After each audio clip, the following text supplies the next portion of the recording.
We're still talking about red blood cells.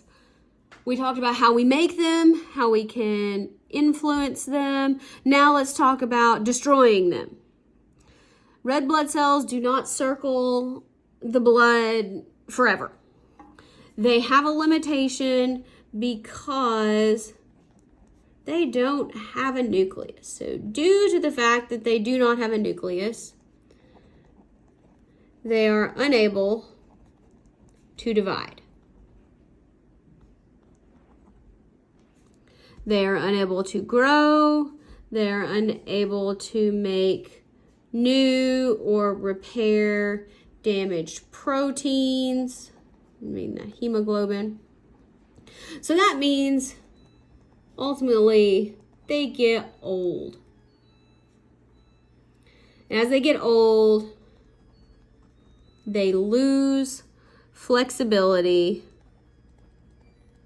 because of that spectrin protein. It gets old. And our hemoglobin deteriorates. So the hemoglobin just doesn't work as well. The spectrin doesn't work as well. So our cells, our red blood cells, they become very rigid and fragile. So they can't do their job.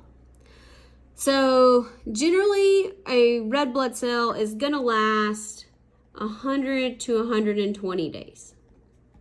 So 3 to 4 months. That's still a pretty long time. So how does a red blood cell, what's its kind of life cycle? It is formed in the red bone marrow. Told you you're going to get tired of writing this. Red bone marrow. Circulate in the blood, let's say 120 days. Once they get old, they get trapped in the spleen. Spleen, write this down, very important. Red blood cell graveyard. Bye-bye. Which means they're going to get engulfed, that means eaten by macrophages. Once they are eaten, they're broken down into 3 parts. And they are going to be, the parts are going to be recycled by the liver. So it actually goes in the blood. They break them down. That goes in the liver. So the globin portion, it gets broken down into the amino acids. And it's used by the liver to make new proteins, new or other proteins. We have the iron component. This is important. Iron, free-floating iron in the blood, very bad. It is stored in the liver, and it must be attached to a protein. So in a red blood cell, that would be heme. Now, in the liver, usually stored by ferritin, because free iron is very toxic.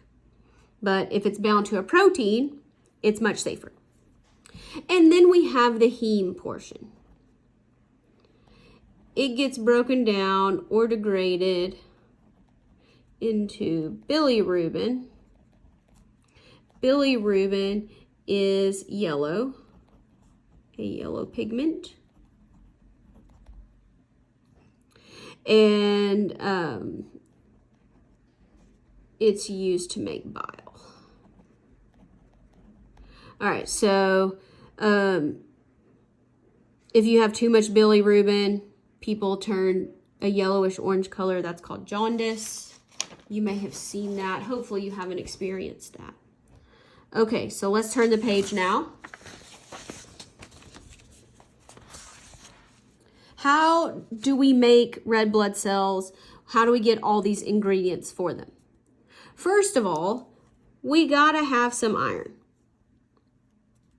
So we're going to eat things that have iron in them, usually red meat. And if we don't have enough, we're going to absorb more. If we already have plenty, it's just going to pass on through the GI tract. So 65% of the iron in the body is being used in hemoglobin. That's what its job is. The remaining 35% in the body is in the liver and the spleen. A little bit's in the bone marrow because we're making cells. All right, already said this. Free iron is toxic to cells. It has to be stuck to a protein as it moves through the blood. That would be called transferrin. And then it's going to be stored in the cells, ferritin, hemosiderin, various other proteins. Now, how do we lose iron? We can lose it in the feces through the GI tract, in the urine, through sweat, and for females through menstruation. So on average, a male loses approximately 0.9 milligrams of iron per day. A female loses about 1.7 milligrams of iron per day.